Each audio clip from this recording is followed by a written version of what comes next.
All right, ladies and gentlemen, boys and girls, children of all ages. We are back for another week of Just a Fan Podcast. All right, you know who I am already, Coach Williams, the NFL Encyclopedia. I'm gonna keep reminding y'all until probably after the draft to always build your game through the trenches. Okay. Next door to me, and not literally, but on the screen next door to me, panel 316. Let me tell you something. We live next door to each other. We would get into trouble because we be out just doing crazy stuff. We couldn't live in the same city. I'm just telling you now, we would act up. They be putting us out of all the bars and everything. Go ahead, man. I'm sorry. Panel 316 saying all you need is a good shovel and a pickaxe. Want me to explain that? I'll explain it. Uh-oh. What's the name of our show? Is we talking about hidden gems, right? Oh. In the draft. Okay. If you got a good enough shovel and a pickaxe, you can do some digging and you can find a ruby, a diamond, an emerald in the way down in the dirt. Because everybody knows about the top guys in the draft. You know, all the big names, the guys is gonna be invited to the draft to be physically in person there. But later on in the show, this is the meat of our show, we're gonna be talking about guys who are flying under the radar. But when you put it on the tape, it's like, hey, yes, he's gonna be a day 3 guy, but this guy can ball. This guy can ball, and we have seen plenty of day 3 guys, undrafted free agent guys who came in, balled out. They became strong contributors to the team, or they even became strong starters for the team. You know, Pro Bowlers, All Pro, even some Hall of Famers. Yeah, so you had undrafted guys that have gone and just been spectacular, had really productive careers, spectacular careers in some instances. But, you know, that's what we do. We have perused over hours of film, okay? And we've been looking at guys, and we haven't looked at everybody. Let's put that disclaimer out there. We didn't have a chance to get to everybody because we got real jobs. We got to do our jobs. But that you can fix that though if you invite a friend to subscribe to Just a Fan Podcast, and maybe we can monetize our channel and we can just quit our jobs and do this full time. That would be awesome. So if you'd like us to do that, go ahead and keep bringing people in to subscribe to our channel.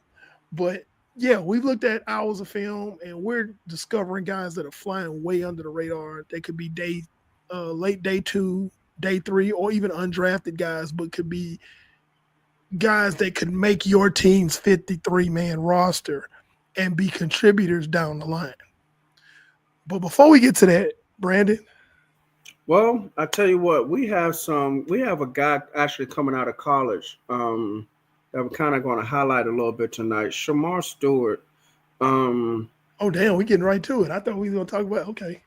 Oh, my bad. I don't know. I guess because it was just. I know we was talking about that off the air in pre-production. It's kind of like, but we're going to let's put a pin in that because we're going to get to that. Okay. Then we're going to get to that because this is what I was talking about. Okay, then let's flip over to Derek Carr then. Woo. All right, so over the weekend, well, late last week, I should say, it turns out that we have breaking news out of New Orleans, okay? And the breaking news is this. Derek Carr has a shoulder injury that might require shoulder surgery. Now, they didn't go into details how bad the shoulder is, but it sounds like it's bad enough that it might take him out to sea.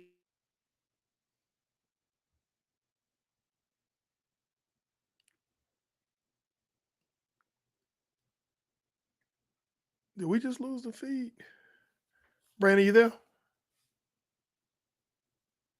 Brandon, your email. Okay, so we'll pick up. Basically, I'll cover from here. Yeah, Derek Carr has a significant injury, and Spencer Rattler does not look like the heir apparent right now. Uh, and the Saints are already in salary cap hell. Um, they're in purgatory, and now they're in quarterback purgatory, which makes things even worse. Um,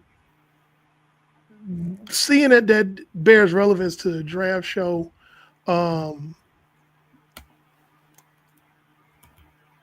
This is not a quarterback. Testing 1, 2, Okay, 3. there you go. I hear you now. Okay, good. Okay. This is not a quarterback heavy draft, but could the Saints possibly be looking at a quarterback? Excuse me, when they make their pick at number 9. You know what? I just thought of something when you pitched that question. You remember how we were just saying that Yep. there could be 3 quarterbacks going to top 10? Yep, you sure did say New that. Orleans must have known something a long time ago before this, because sometimes teams wait to put news out there. So New Orleans had to have known something. And Yep. New Orleans could be that team that picks, what's that, I think, 9th overall. They could be the ones either taking Shedeur Sanders if he falls that far, Jalen Monroe, or Jackson Dart. And now, I don't know if, well, actually, Kellen Moore did work with Jalen Hurts last year. But I don't know if, I think it could either be Sanders if he falls that far, or Dart. Monroe's the dark horse because he worked with Jalen Hurts. But I think the Saints possibly could be the third team that takes the quarterback because of this injury. Yeah. And by giving, the unfortunate thing for Saints fans is that they gave that man, I think they restructure his contract or something, so he's like guaranteed to be there for a while. He's not going anywhere. Right. I think, and here's the thing, because we got to look at it from a business side of it. This is not looking good for Mickey Loomis. It can't be. Because you just gave him this extension and made sure he stayed there. The Saints fans are not happy right now. Not at all. Oh, Tris TV is here. Saints fans are not. By the way, Saints fans, if you're watching, please chime in on this situation while we're talking about it, because we need your input. But they're already not happy with the current situation in New Orleans. Okay. The Saints fans that I've talked to are not happy. And then you got this injury news that's coming out about Derek Carr. Now you're looking like you may have to use your number 9 pick on a quarterback who may not necessarily be your franchise quarterback. So you kind of in a quandary right here, because you can say, you know what, we just gonna stick with Spencer Rattler this year, and it's just what it's gonna be. It's gonna be what it's gonna be. Or, you know what, let's go ahead and get Derek Carr's replacement right now. That could be the talk. Or they could say, again, going back, they can say we can just go ahead and tank and see if we can try to get Arch Manning at the beginning of the draft next year, which is not guaranteed because Arch Manning may not come out after next year. So there's a lot of directions this could really go. Yes. Man, where my Saints fans at? I need my Saints fans in here. Normally, y'all in here every other time we talk about something else. We talk about some Saints stuff, and my Saints fans are not in here. We need y'all in here to be talking about this because we want your input on this because this is your team. But yeah, it's an interesting take. Tristan, we were talking about the Derek Carr injury in New Orleans and what should they do going into this season. Right.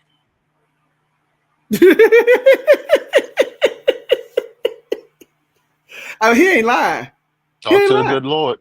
Because here's the thing, and even before this, we heard about this injuries thing. We saw what it looked like with Derek Carr, even when he was healthy. We saw what the offense looked like. It was pretty much the same as he was when he was a Raider, except for that 1 year where he was in the running for the MVP before he broke his leg. So um, it's just he's basically average. He could give you above average moments, but he's basically average. And the problem is that the ownership has been so they've been so spoiled, even in the years where they weren't contending for a Super Bowl, but they were always a playoff contender. Why? Because you had Drew Brees, and And I Sean think Payton. they underestimated the title. They underestimated the value of Drew Brees. They underestimated the value of Drew Brees. Um,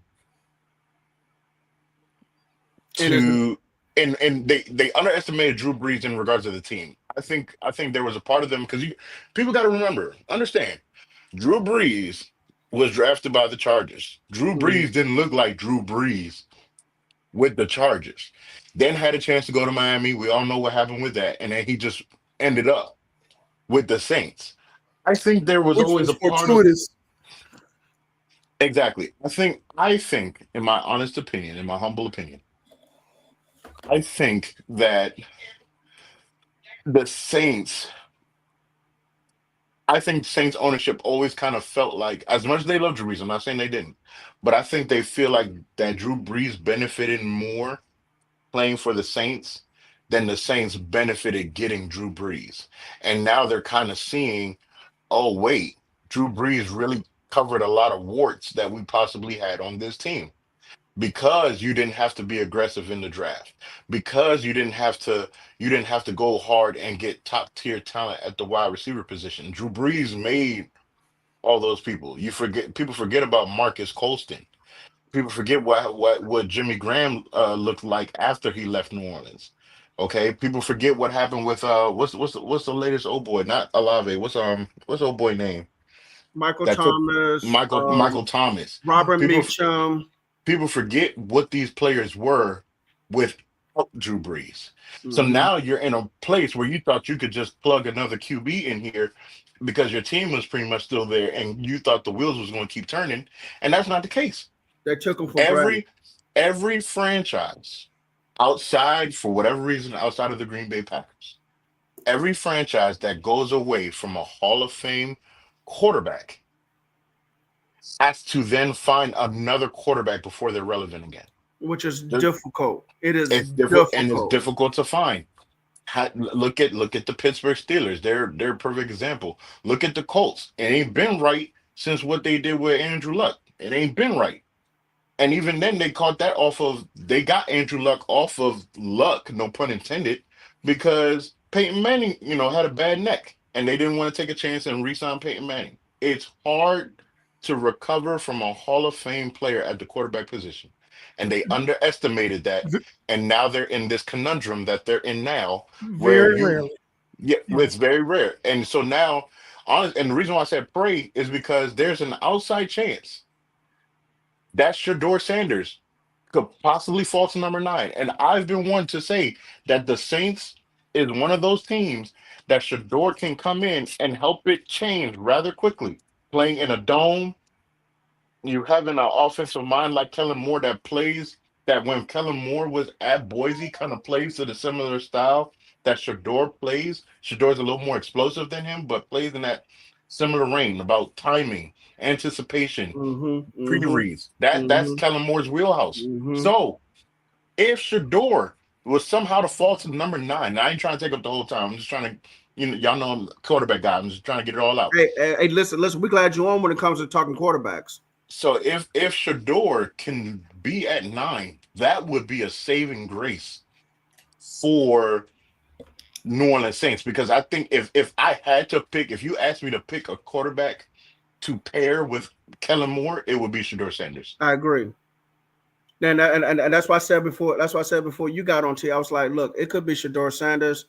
Jackson Dart was also on my mind. The only reason why I had Jalen Milroe as a dark horse is because he worked with Jalen Hurts last year. He did, and Jalen Monroe's ability can cover some of the warts of that offense until Kellen Moore gets it to the way he wants it.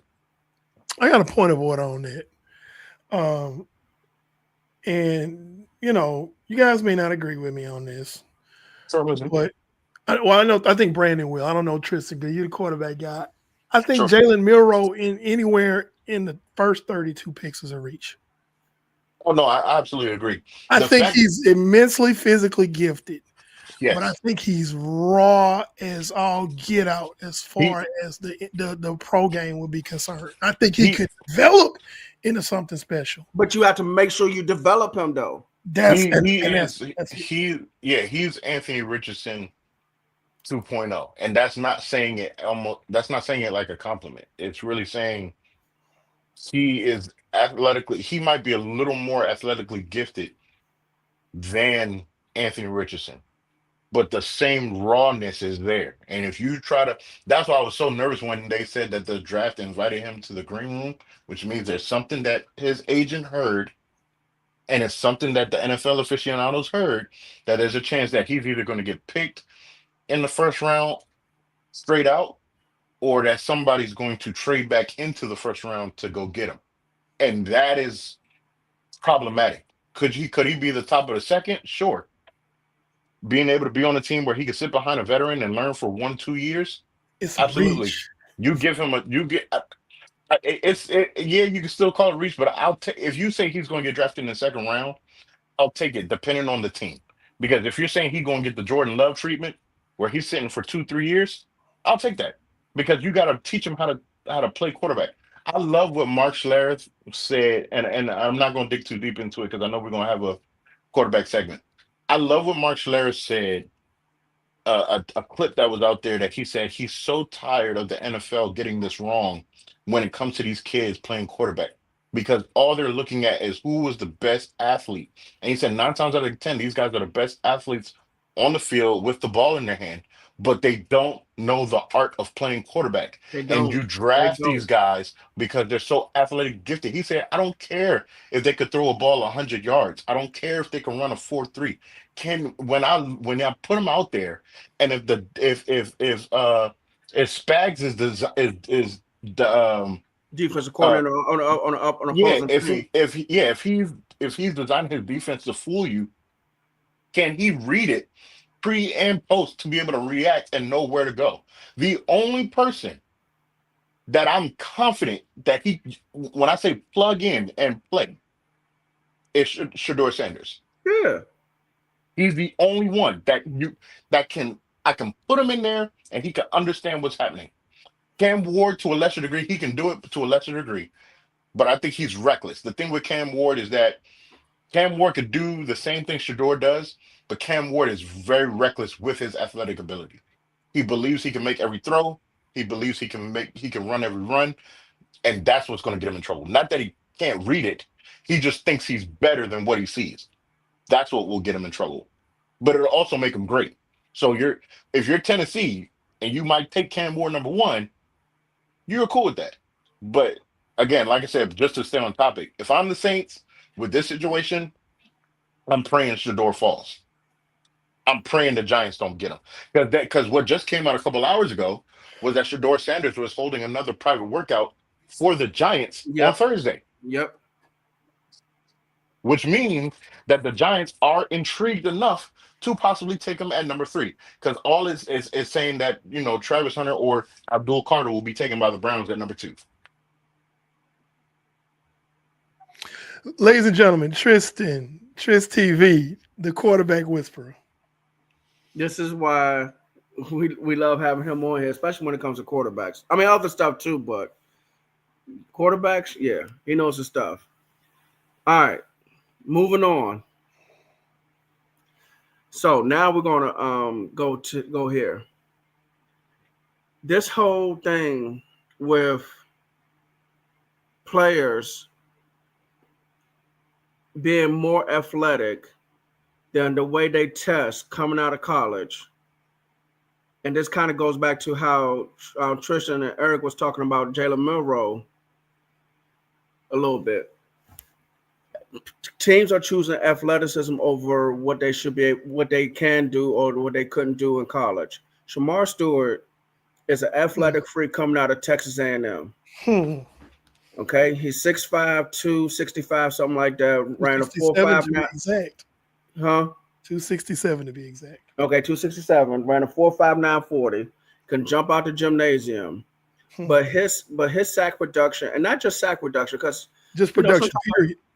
Well, sack reduction period, but also try to see if the tackles for loss can kind of help make up for some of that, to help me show that, hey, maybe he can make a play or two eventually. But his sack reduction in college was 4.5 sacks in 3 years total.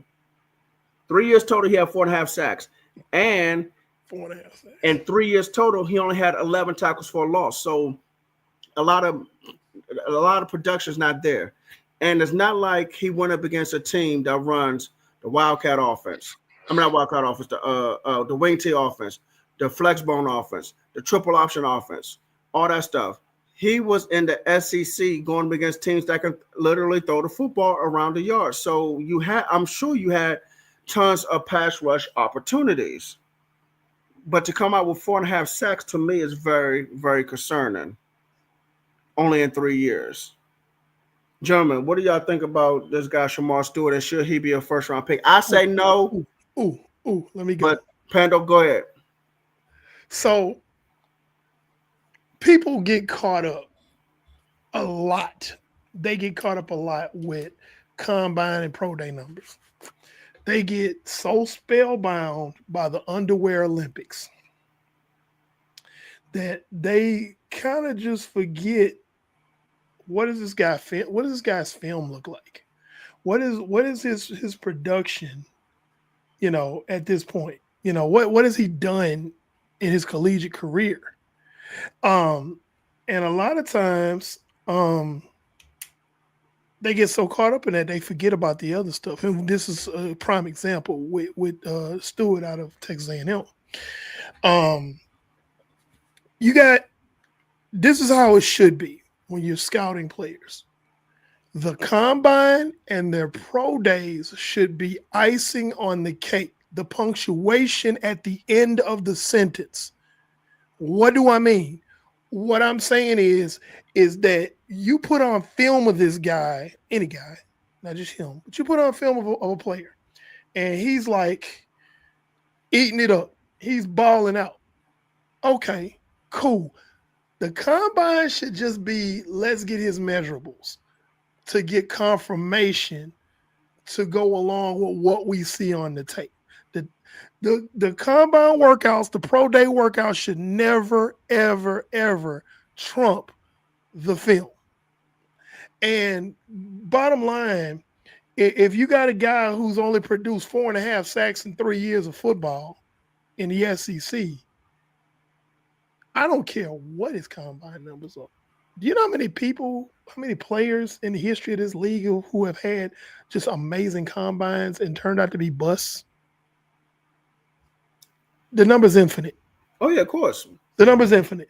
So with that being said, and it's great because we're talking about this and we can kind of segue into it, but that's the reason why we have this show. We talk about diamonds in the rough and the sleepers and in the draft, because you got guys who they may not measure great, or they may come from a team that didn't exactly have a great season, or wasn't even in the best conference. They may not have been in the best conference. They may come from a small school.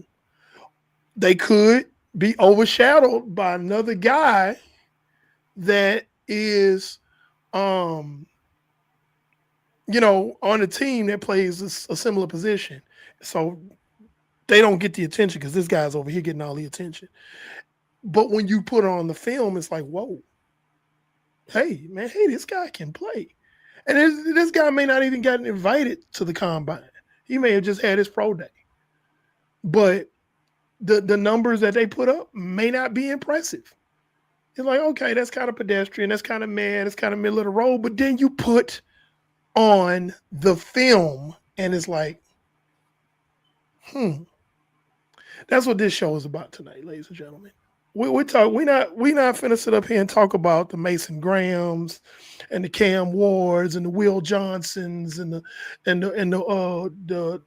who's the kid out of LSU to tackle. Yeah, we're not talking about Will Campbell. This show is not about these guys tonight.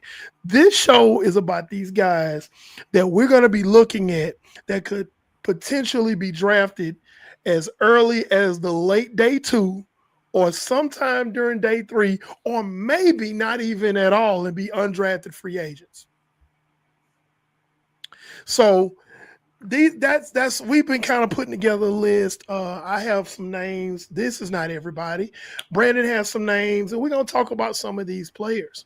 But it was a great segue using the Shamar Stewart, for example. He's projected to be a top a top 15 pick in the first round, but it hasn't. The film don't say it.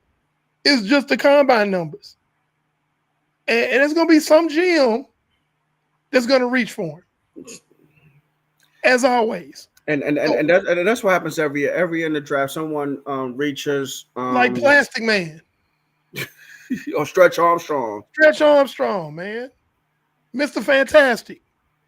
They reach. And to answer your question, because I went all the way around all the way around the block to go to the house next door. Is he a first round draft pick? In my eyes, absolutely not. Will he be a first round draft pick? Probably. And the thing is, he was also invited to the combine here. He'll be there. So it sounds like he'll be in the draft in the first round. T, you got anything on your thoughts on Shamar Stewart? Okay. So yeah, Shamar Stewart, like I said, 6'5", 267. Very athletic offensive tackle. Defensive end, excuse me. Sounds great. But when you look at the lack of production, to me, it's still concerning. I think he could have stayed another year and tried to at least refine his game fine-tune his game or something. But, he didn't. So let's move on to these. Hey, what up, chick? Let's move on to these gems, and let's talk about some of these guys. First guy I got on my mind is a guy who you mentioned earlier to me today. Hold on, let's do it like this. Tristan, you have some names? I got a couple, but go ahead. Okay, so let's go in this order. Brandon, Tristan, me. Brandon, Tristan, me. So forth. Okay, gotcha. Go ahead, Brandon. All right, so the first person you gave me today was BJ Green II from Colorado, defensive end, 6 feet, 252. So he didn't test well at the combine. He'll be a free agent. He's short, 6 feet, 252. I think he's gonna be a special teams guy. You also want him to be maybe start off as your 4th or 5th pass rusher, which is fine. You don't want him up against the run. You just want him to kind of like line up in either a 7 with no tight end or a 9. And what was the name again? BJ Green II. BJ Green, Colorado. Yeah, 6 feet 252. Yeah. Like I said, you don't want him. You probably don't want him against the run. You probably want him as a 3-4 outside backer, or I was thinking the same thing. Or if you are gonna put him in a 4-3, then line him up away from the tight end and put him in a 7 or a 9, and tell him disrupt stuff in the backfield. He can start off as a 4th, 5th defensive end. You can probably build him up to a 3rd defensive end in his career. He can be successful that way. I think he can be successful that way. He's got a high motor. I've actually seen film on him. Yeah. He's got a very high motor. He's got good speed. He's got a quick first step. My concern really is just more or less his frame. Yeah, that's it. In the NFL. And like you said, I like him in a 34 as an outside backer. Yeah. Because he has a speed.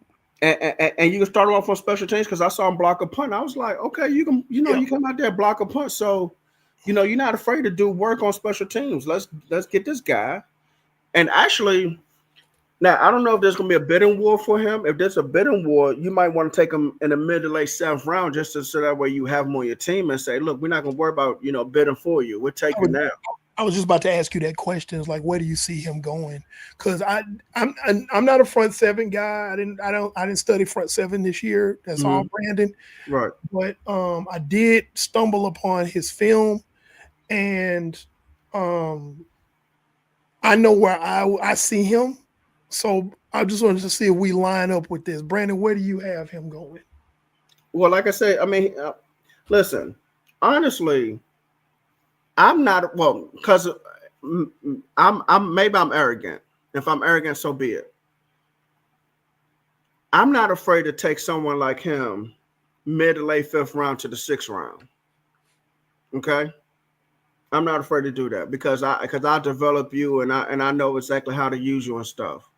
Okay, so but they have him as a rookie free agent, and like I said, since he's a rookie free agent, if you don't want to get into a bidding war, you might take him in round 7, maybe even late round 6. But me, again, because I feel like I can develop any defensive lineman or whatever, I'll take you late 5th round, 6th round.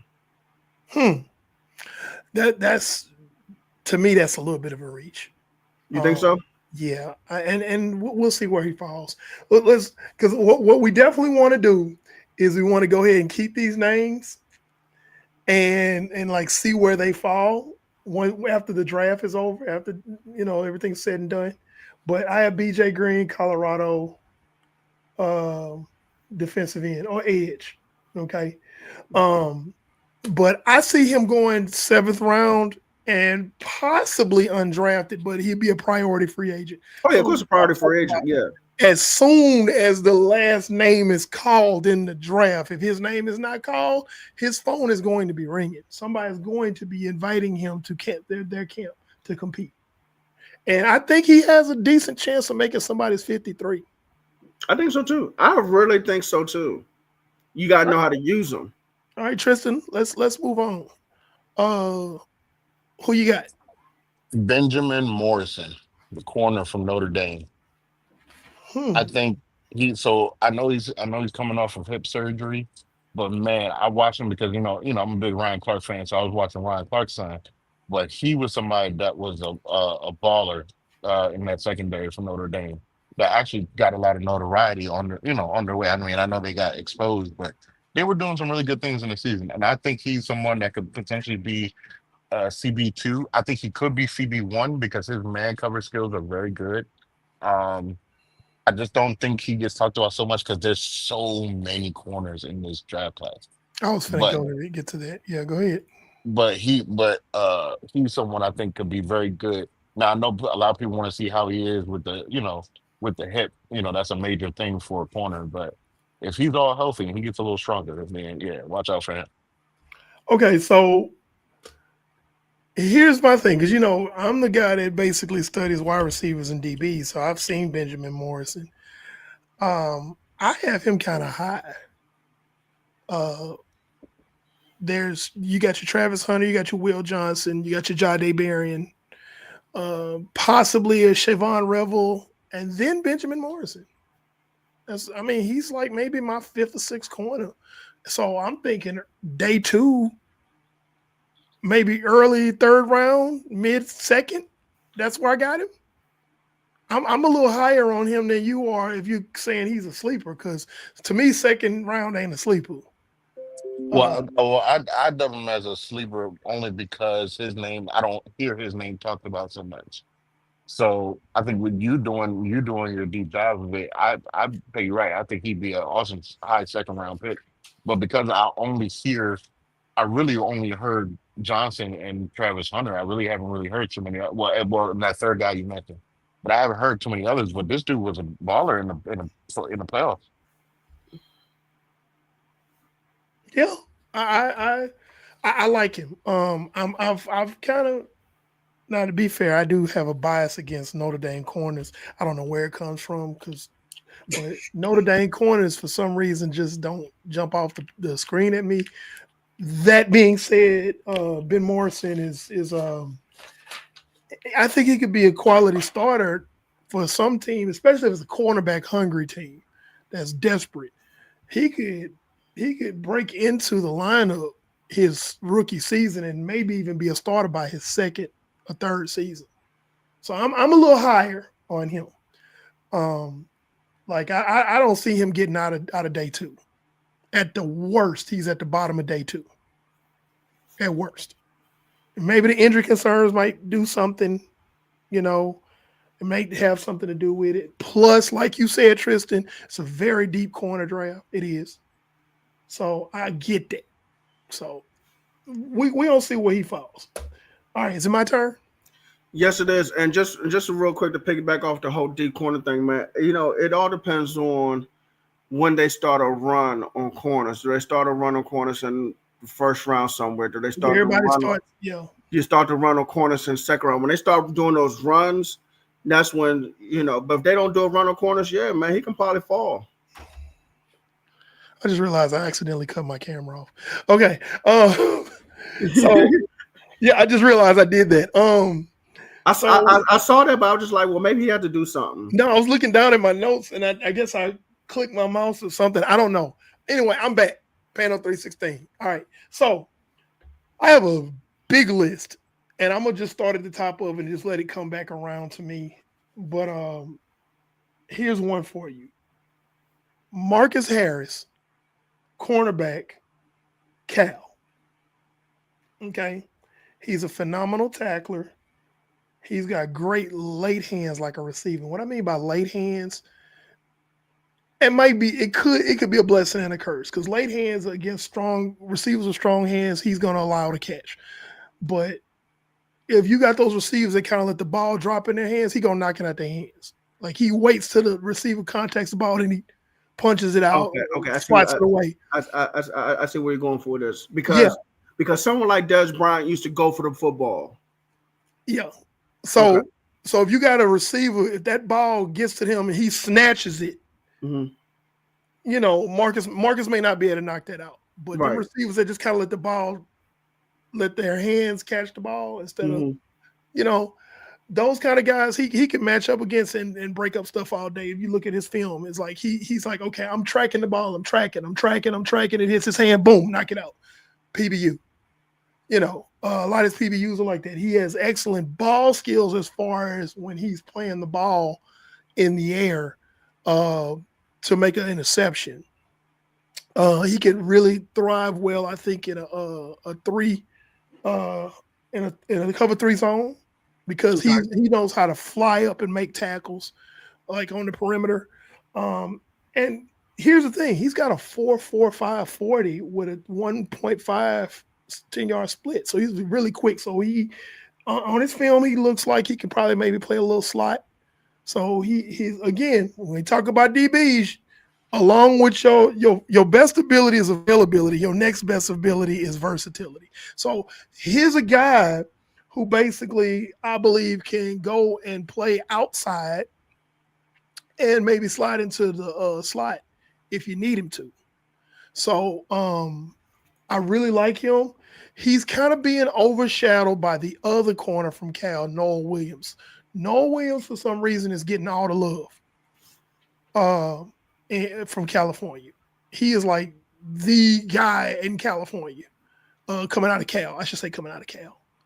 Because right now Cal has, like, I think 4 players that are going into the draft this year. And Noel Williams has got the highest grade out of those 4. Everybody's on Noel Williams, but guess what? I'll tell y'all something. I'm higher on Marcus Harris than I am on Noel Williams. Now, who's gonna go first? Noel Williams will, because of the name. But Marcus Harris, any team that drafts this kid is gonna have a quality depth on year one. They're gonna have quality depth and quite possibly, potentially have a solid starter around year 2 or 3. Marcus Williams, cornerback, Cal. Y'all look at his film. Back to you, Brandon. All right.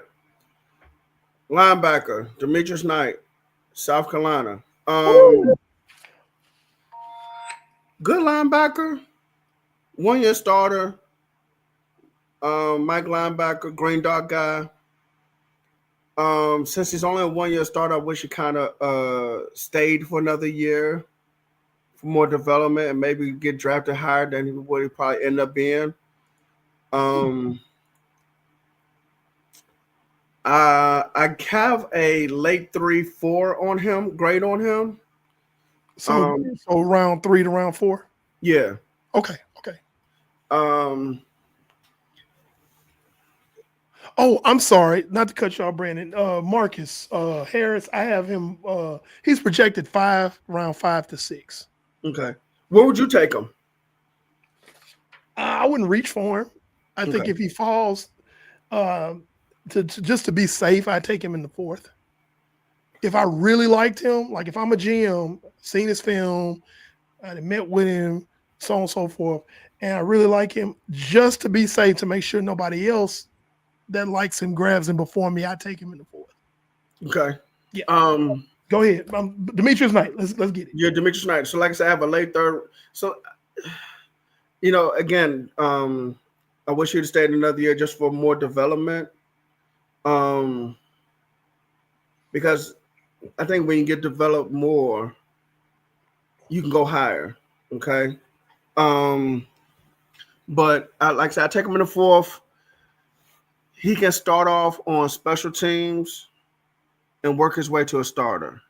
If you have him start immediately, he's gonna have struggles, but then he'll catch on.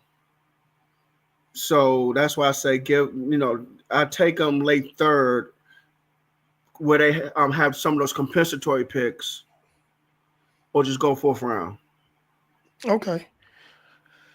Well, this linebacker class there are a lot of them, but they're not very great. You got the great ones, and then there's a drop off. It really is. It really is. That being said, I think he may go earlier than that, because he's one of the ones he's on that cusp between great and pretty good. He's right there. And again, I'm going to defer to you on this because you've watched more film on him than I have. But I like him. I think I would go get him somewhere late 3rd, like you said, early 4th. Yeah. I don't know what his projection is. Hold on. We'll go to let's see. NFL.com. Hold on. I got it right here. Okay, go ahead. South Carolina. They're giving him pretty high grade. His projection is 2 to 3. Second round. So day 2, but yeah, anywhere in day 2. I was going late day 2. I was gonna say, but again, he's depending on the flow of the draft. Yep. And if a run starts on linebackers, people go like, "Hey man, they grabbing linebackers. Let's grab one of these good ones before they get down to the man ones." And you can tell when they start running on linebackers or when they start running on certain positions, because you might get like 3 or 4 guys drafted within 7 picks. You know what I'm saying? That's making a run. Mm-hmm.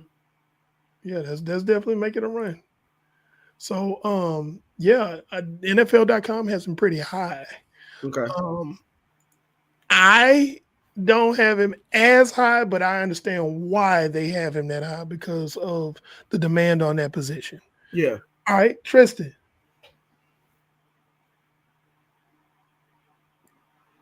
My bad, I couldn't get my microphone situation. All right, so I got Trey Stewart, running back out of Jackson State. I got him as a late 3rd, 4th rounder. Now he's a little bit undersized. I think for like the running backs we've seen come out, I think he's about like 180 something, 190 something, 5'10", ran about a 4.5. But the thing that's going to make him special in the league is his vision and his lateral ability. Those are 2 big things for him. He has a lot of patience. Now I'm going to say this name. I'm not saying he's this guy or he's going to be this guy. Okay. But the style that he runs kind of gives me a Le'Veon Bell type vibe. He's very patient at the line of scrimmage to see what develops with his offensive line. I think he'd be a very good spell back. He'd be the kind of back I had to compare basically how Pollard was for Zeke with that spell back that could hurt you in a game and you never saw it coming because you didn't scout for him. I think So, he could be that kind of back. so you saying Trey Stewart out of Jacksonville State? Yes. Okay, not Jackson State, because Yeah, there is a running back from Jackson State in the draft. Jacksonville State. My bad. Okay. Oh, Jacksonville State. Wow. Okay. Jacksonville But State. that's probably where is that school at? Oh no, I gotta look that. I ain't looked that far. Yeah, no, that's cool. That's cool. That's cool. No, it's just because to me that's smaller than even Jackson State. Because I'm like, who? What school? So Yeah, but running back. the man cranked almost 1,700 yards and I think like 30 touchdowns. He could play. so okay, you're right. He can play because you putting out that kind of production. Now, of course, it's against lower level competition because I don't even know what conference that is and stuff. But I just think you can't teach vision. right, that's the thing. You cannot teach either fish got it. Yeah, you either got it or you don't. right. And when you look at his highlights, a lot of it you can see is vision based. He sees it and once he sees it, once he made up in his mind like that's the hole he's going to, he takes it. So sound like not only can he be a change of pace guy like you said Tony Pollard, but if you put him in a zone scheme like inside zone or even outside zone, It's actually his specialty.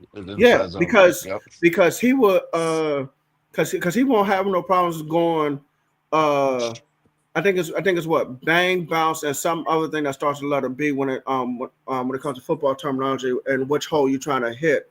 It's bang. It's like B, C, and backside or something like that. But anyway, yeah, that's perfect for him.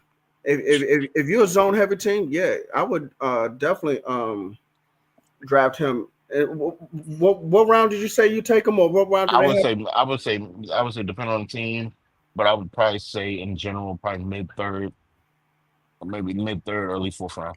So and there's a lot of zone teams because you got your Shanahan's in San Francisco, you got your McVays and with the Rams, you got McDaniel with the Dolphins. Yeah. You got Zach Taylor in Cincinnati. So yeah, you got a lot of zone heavy teams, man. Wouldn't be shocked if he got drafted by the Dolphins. They tend to find good sleepers I want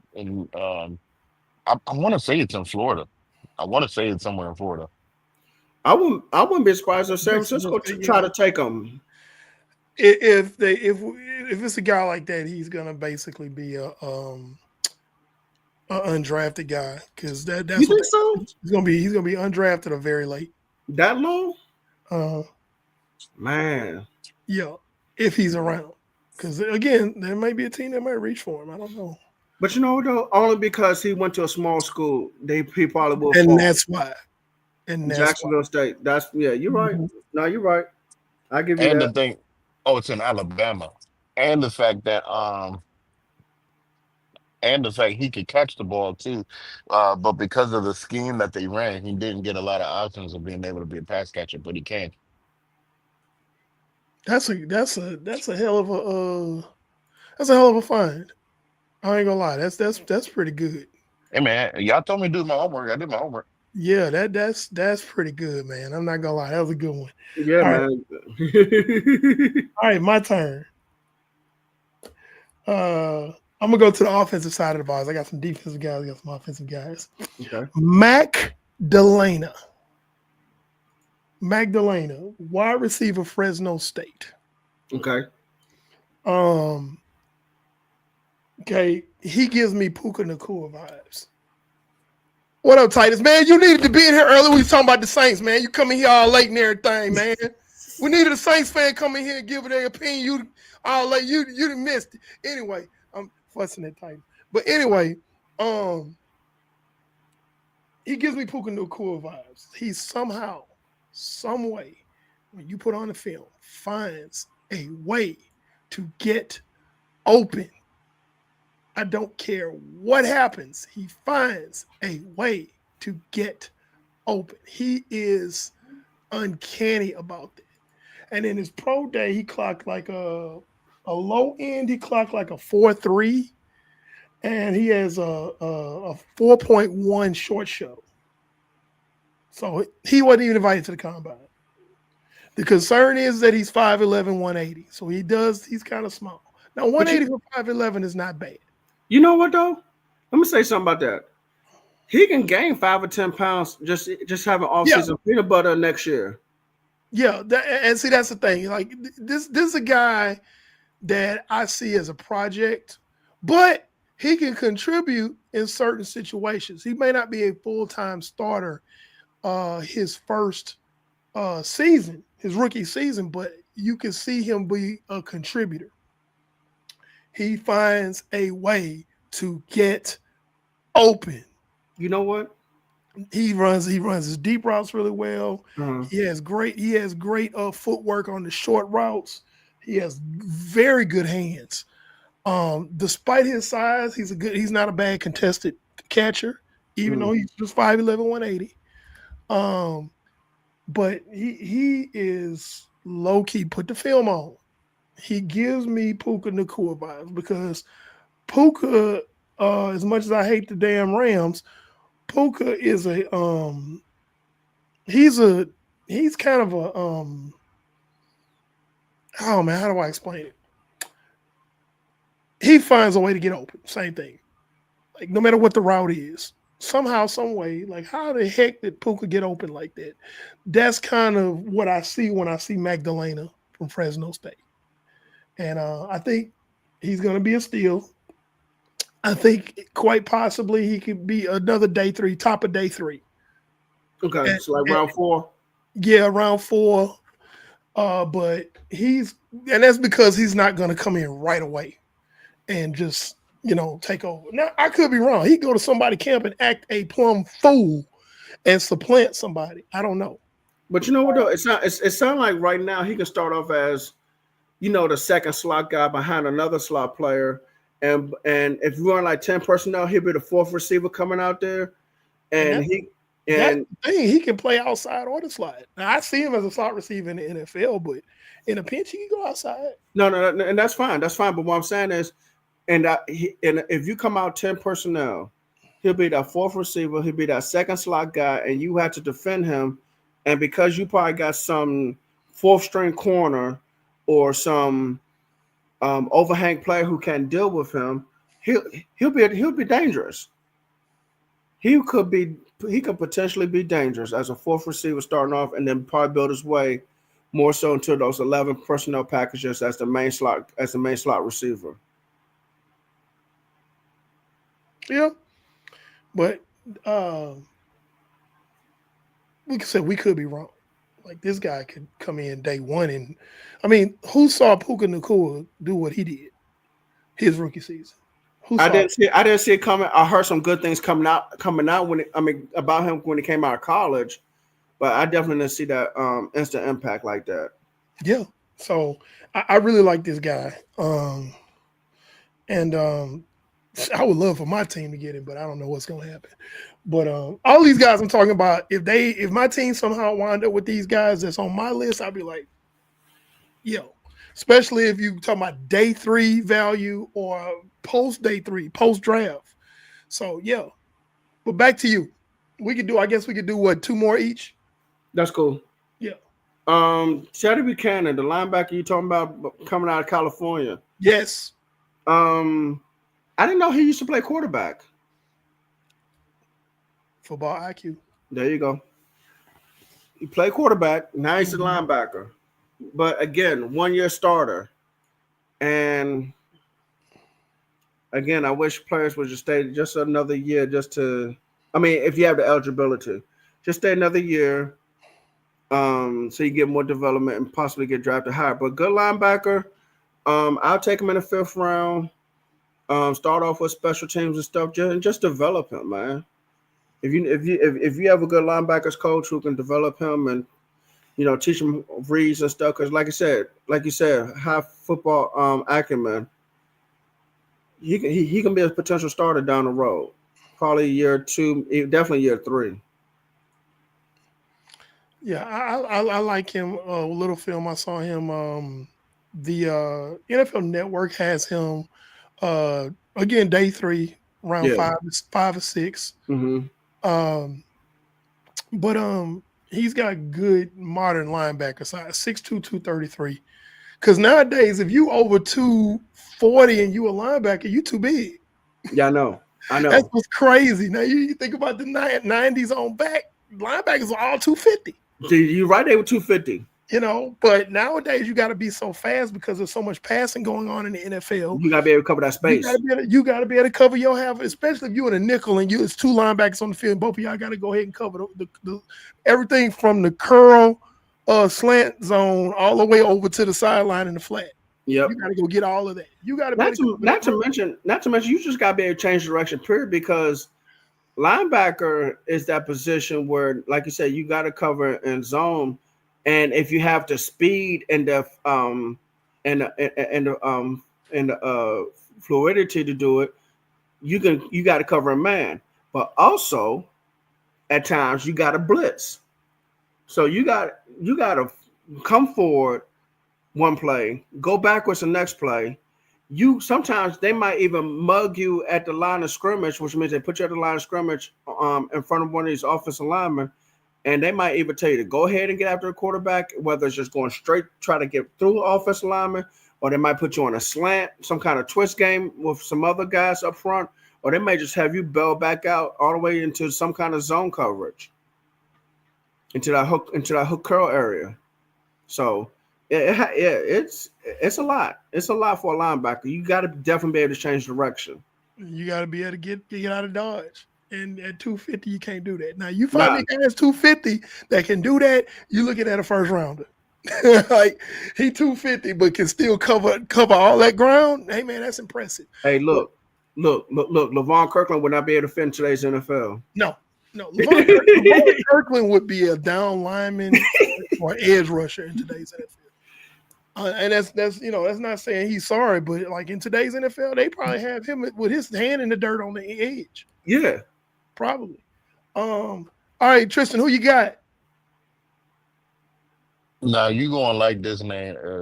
Okay. This is somebody that honestly, I can't even call him a sleeper, but I'm only calling him a sleeper because. Let me stop you right there. Is this somebody that I'm gonna be like high on, and I think he's like day end of day one, beginning of day two. Not day one, but I think like day two though. Early day two. Mm-hmm. Okay. Shoot. Billy Bowman Jr., the safety from Oklahoma. He was somebody that I loved watching at his combine. Okay. Ran a 4.42, strong. He's rangy, but people knock him on his size. 5'10". I think he's like 192 or so. But I feel like you could put on the pounds. 5'10" ain't too bad to be a rangy safety.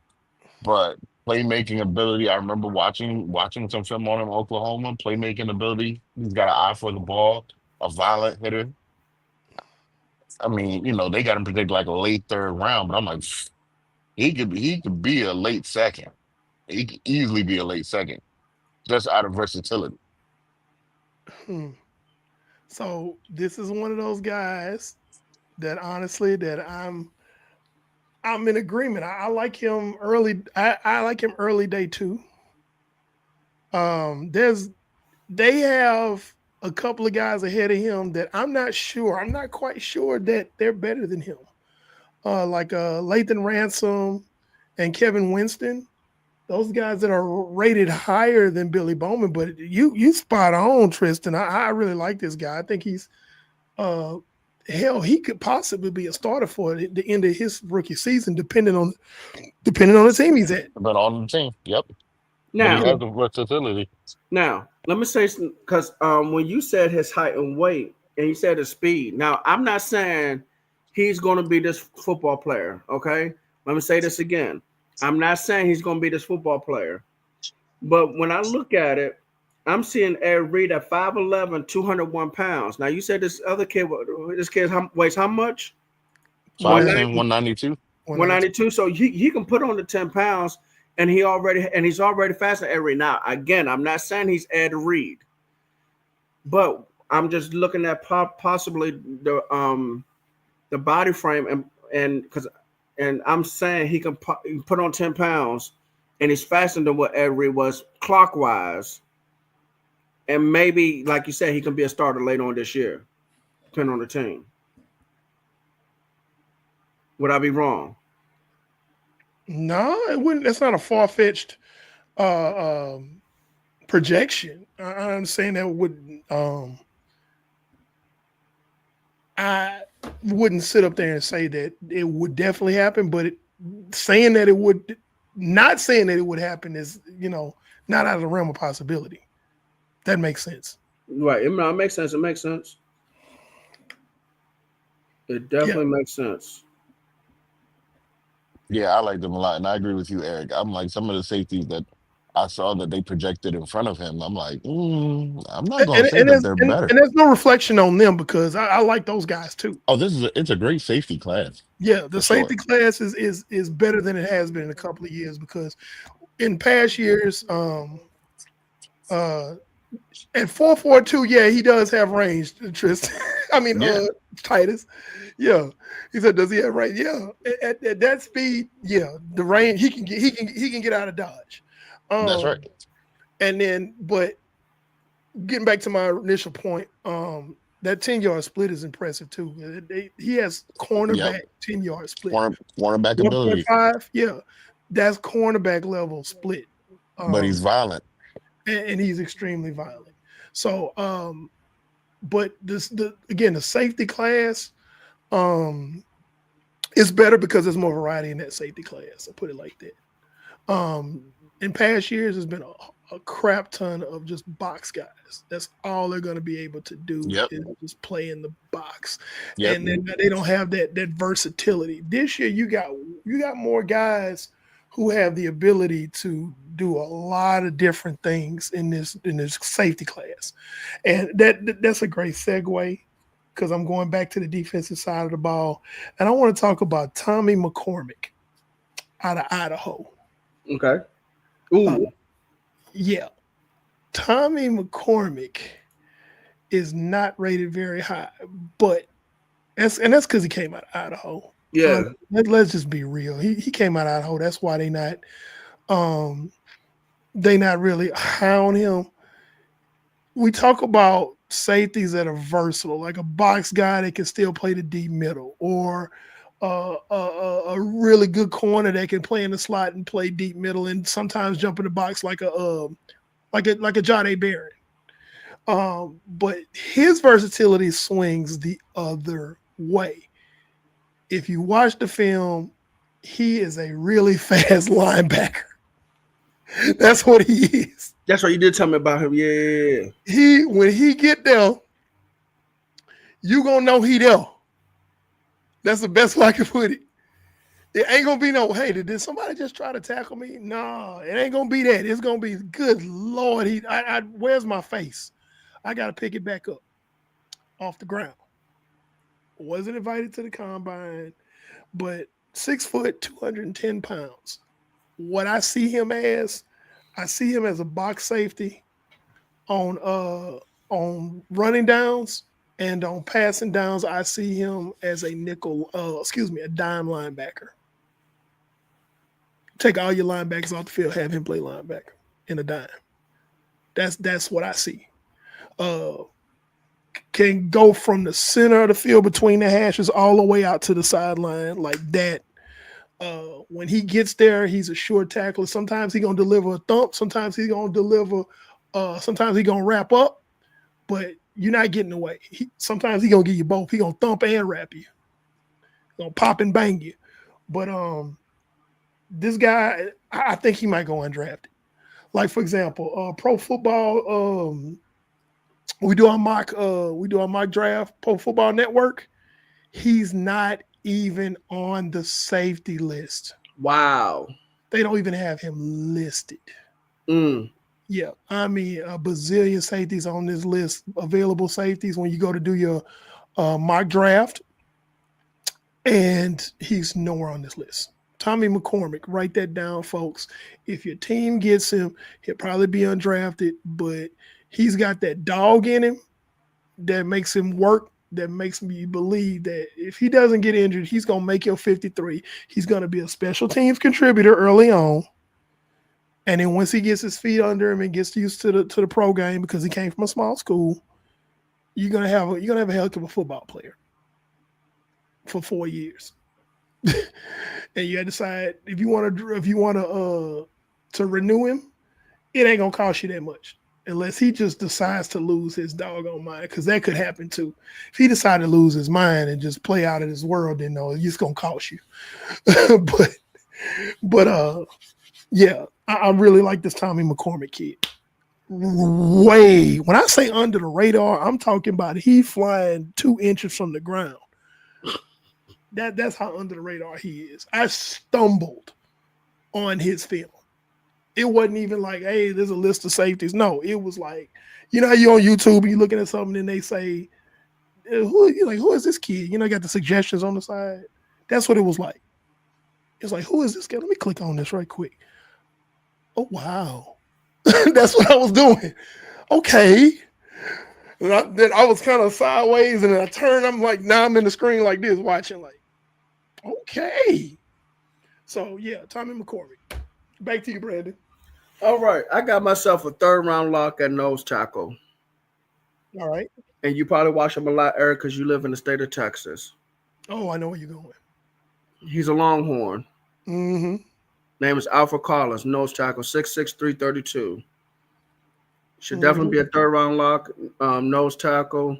If you're a team that needs a nose tackle like San Francisco, like Dallas, one tech, your team drafts him, you're excited. You're doing backflips, you're celebrating.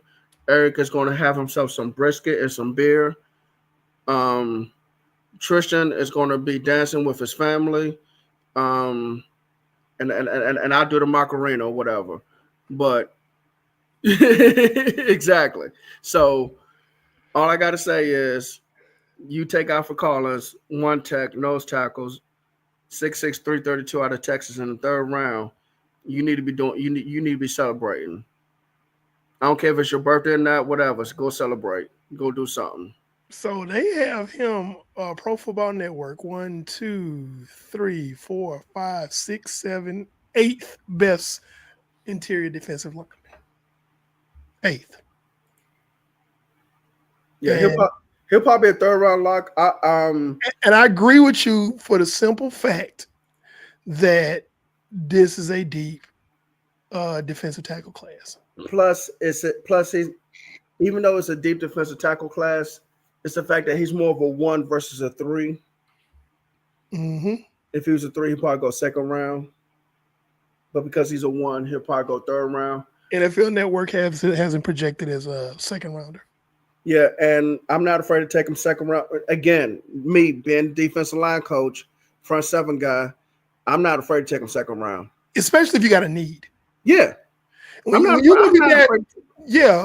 talking about need, and you need somebody that's going to be a fire hydrant or a freeway pillar, something like that, that's not going to move against the run. Yeah, I would go there, especially like if you're a team, like, for example, my team, because I don't have no problem with talking about them when it's true. You 26 against the run last year. The Niners were 26th. You let your 2 interior linemen walk via free agency, or you either released them. That's making a statement saying that our run defense was not good enough. We got to beef up in the interior. That's the type of, I can see that, that's a need. 6'6", 332, he's heavier than some tackles. Yeah. Offensive tackles. Yeah. He can bring the noise. Yeah. So, that's second. He's not really asleep in the 2nd round, but especially when there's a need there. Tristan. Jonah Savalina, tackle from Texas. Jonah Savalina. I hope I'm saying his last name right. Defensive tackle, right? From Arizona. Offensive tackle. Offensive tackle, Arizona. Yep. 6'4", 324 pounds. Played both left and right tackle at Arizona. I think he's someone that could be They projected him a as a guard. yeah, projected him as a guard, but he's someone that's versatile enough. I think that you could swing him around on the line. You know how you have some of those guys in your rotation or on your offensive line that if someone goes down, someone gets hurt, you could plug them in and they could be effective. May not be as all world as your starter, but for depth, for kind of like that That's six linemen. emergency cushion, That's six yes, linemen. And let me yes. tell y'all something. Not to cut y'all, Tristan. Every Hmm. team needs a sixth lineman. Absolutely. Yes. Every team needs that guy that no Yes. matter who goes down on that starting five, he can go anywhere, center, And, either guard, either tackle. and that's how I feel like this guy's at. That's fair. That's fair. Yeah, the NFL.com has in between 2 and 3, day 2. Yep. So yeah, day 2, I could see that. Because again, linemen are starting to get way more valuable now. Y'all notice that? I give you an Oh, yeah. example, and let me just use my team for an example. But Jalen Moore, who has never been a starter in San Francisco, never. He's always been a swing tackle. Got a $15 million contract. I forgot what team he left for. Was in Green Bay. I want to say it might be. You might be right. It might be Green Bay. But here's my thing, though. Lyman should have been valued higher and never lost value this whole time. All you got to do, Yeah. all you got to do is, well, one, the game starts in the trenches anyway, but all you got to do is look at a lot of past Super Bowls, especially over the last 10, 15 years, especially this past year, and realize how important it is to have an offensive lineman. Also, how important it is to have an offensive line coach. Okay. Mm-hmm. I don't know how these guys' value go down, but you need a starting five that can manage these games and even to the playoffs. And then like you said, you need that sixth guy who you can plug and play in certain positions. You know what I'm saying? Yeah. The sixth lineman is extremely important. But yeah. Moving on to my guy. Back on the offensive side of the ball. Again, I do defensive backs and I do receivers. Antoine Wells, Ole Miss, wide receiver. Okay. Again, this is one of those guys where if you look at the film, you're like, hey man, this guy's balling. I dare to venture to say that he helped Jackson Dart be the guy he could be. People are looking at Jackson Dart at this particular point because of guys like Jordan Watkins is good too. Now, don't get me wrong, but Antoine Wells is kind of like the unsung hero. He does not have the clock speed. Okay. Okay, so when you watch a guy like him play, when you get him to run against the clock, it's like, oh, he's not fast. But again, like we talked about before, you put on the film. He plays faster than he clocks. 6'1", 200 pounds. Okay. Plays way faster than he clocks. He's a great rack guy. Run after the catch. So he's a guy that can separate on short to medium routes. And then if you don't get your hands on him when he makes that catch, he's going to pick up 5, 6, 7, 10 more yards, if not break away. Put on the film. Actually, he kind of reminds me of a great value Deebo Samuel. Okay. Don't think about Deebo Samuel last season. Think about Deebo Samuel in 2021 when he was an All-Pro. He gives me those vibes. Not as fast, but he still plays very fast. He plays faster than his time. His time was 4.58. It's almost 4.6. It's pretty slow for a wide receiver. But again, if you're watching the film, you're like, this guy does not look like. I give you a prime example, and let me be clear, like y'all said, I'm not saying he's this player. I'm saying that 3 times. He is like Jerry Rice when it comes to the clock speed versus the game speed. Gotcha. You put a clock Okay. on Jerry Rice. Jerry Rice ran a 4.74, something like that, but he played blazing. This is what Antoine Wells has the ability to do. Don't look at his measurables, look at the film. So So I heard what Eric said, right? Antoine Wells is the next GOAT. no, that's not what But that is not even you know what? But you know what? Guess what? Guess what? Someone who doesn't know us and just happens to watch the show, they're gonna twist Eric's words and say, Yeah, "Oh, man, you said he was gonna the be next Jerry Jerry Rice.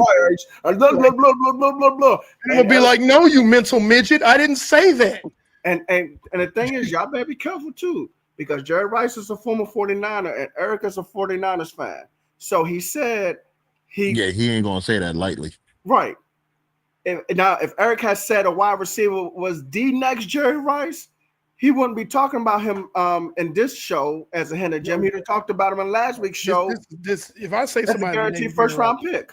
yeah, that's a top. I don't even know if Eric would even say it publicly. I think he would just put it in our group chat to say, "Hey, go look at this kid." He probably would. I would say it publicly. I'm one of the biggest Jerry Rice fans in the world. Okay, I literally have a fat head of Jerry Rice here in my study. Okay, so yeah, I'm like the biggest. I am the biggest Jerry Rice fan. I am the biggest Jerry Rice fan. Okay, so like, if I say, and to be clear, I'm not saying, I'm just using the speed, the clock speed, the game speed comparison. That's all I'm saying. I'm not saying he has Jerry Rice's hands. I'm not saying he has Jerry Rice's work ethic. I'm not saying any of those things. I'm saying that he plays faster than he clocks. Go check out Antoine Wells. So with that, there are so many other prospects, but we gonna stop here because we have looked at so many, but we're just gonna cover a few. I'm gonna recap some of the names that we laid down. BJ Green, Colorado, edge. And this is for those of you who are watching at home, are going to watch this show later. You go put on a film of these guys and tell us what you think. You can go ahead and comment on our Facebook page. But BJ Green, Colorado, edge. Ben Morrison, cornerback, Notre Dame. Demetrius Knight, linebacker, South Carolina. Trey Stewart, running back, Jacksonville State. Teddy Buchanan, linebacker, Cal. Alfred Collins, defensive tackle, Texas. Jonah Salavania. I think that's how you say it. He's Samoan. Guard, Arizona. Marcus Harris, cornerback, Cal.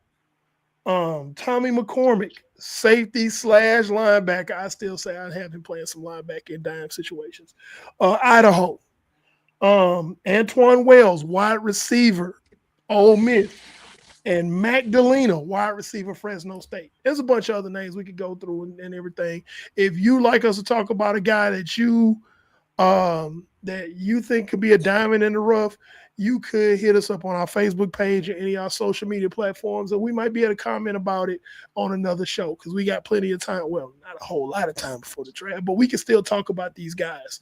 But this has been our Diamond in the Rough show. We tend to do this like a little bit before the draft. But yeah, these are some good names, fellas.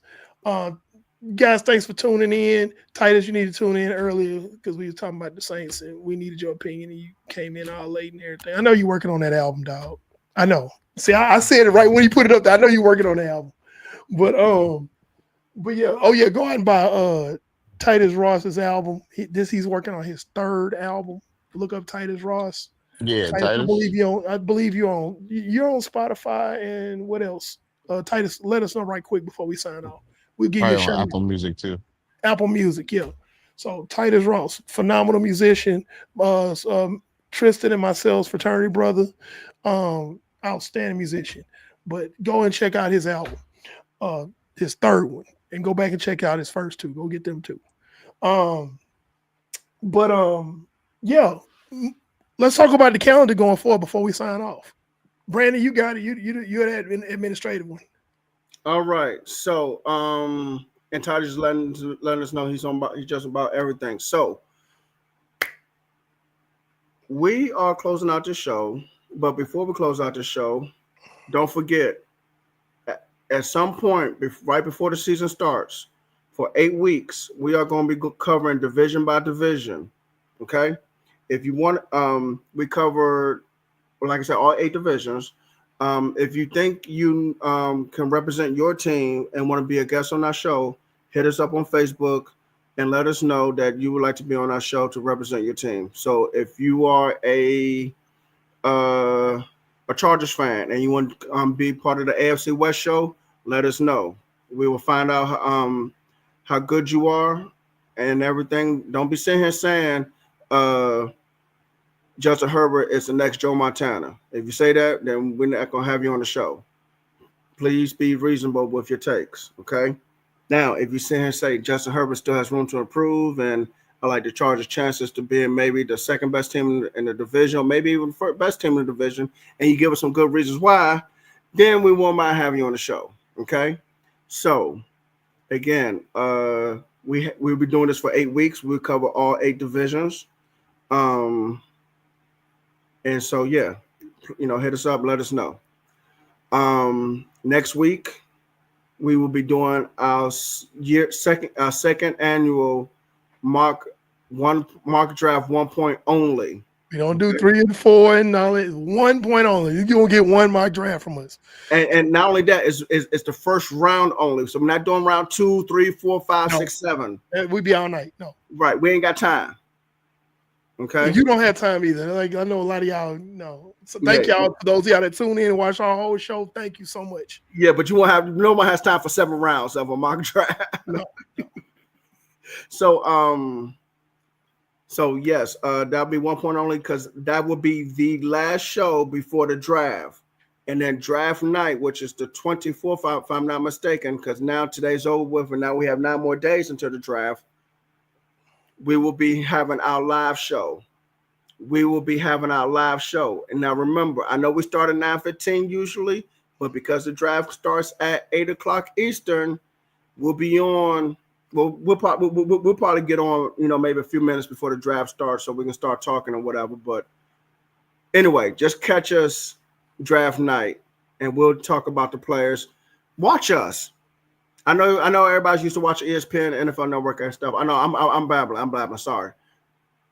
But watch us because we got the best takes. Okay. We're going to do a pick by pick analysis of each pick 1 through 32. I will be late coming on that show, but I'll get in as soon as I can, and we're going to be talking about it. So, yeah. All right. What's next? Oh, yeah, after the draft, we'll do a series of shows that are what we call viewers' choice shows. Now, this is where you guys come in and we really need your help. We need you to come in the comment box and bring up any topic concerning the NFL that you want to discuss. Any team, anything like that. And we are going to improvise. This is a completely improvisational show. We are going to field questions from you, our fans, our viewers, and we are going to give our takes on it. You might get 4 different takes on that show. You might get 1 take from all 4 of us that's the exact same. So it's going to be a really interesting show, and we're going to talk about it. The next 8 weeks before preseason starts, we're going to begin our division-by-division breakdown and predictions for the season. Okay, so we're going to if you'd like to be a guest on Eric, yeah. I just covered that part. You did? Yeah. Okay, I'm sorry. You was in the zone, man. You okay? I was in the zone, man. I'm sorry. You sleepy? Actually, I am. I'm very tired. But okay, yeah. I can tell because I never seen you do that before. I was like, wait a minute, hold on. But if you'd like to be a guest, let us know. We already have some spots filled already. But go ahead. All right. So, with that being said, we are shutting it down. Good night, ladies and gentlemen, boys and girls, show all ages. Hey, real quick, we are live on YouTube, Twitch, and Facebook. You can cover us. Lord have mercy. You can't cover us, but you can follow us though on IG, TikTok, I'm like Twitter, Jerry Rice. You can't cover me. and IG. And I said IG. Hold on. IG, TikTok, Twitter, Facebook. That's what it is. Okay, those are the 4. Okay, so down below, Trish TV, who is the generational talent, the quarterback whisperer. Okay. Titus is saying Ford is the 3rd and final album of the Movement series. Okay, interesting. Next door, and like he said earlier, we cannot live next door because man, they have to boot us out the city. They Panel we get put out. Yeah. Panel 316, the good guy with the black hat. He says all you need is a good shovel and a pickaxe. So that way you can find these hidden gems in the draft. I'm Coach Williams, build a game in the trenches, the NFL Encyclopedia. Good night, ladies and gentlemen, boys and girls, children of all ages. Peace out.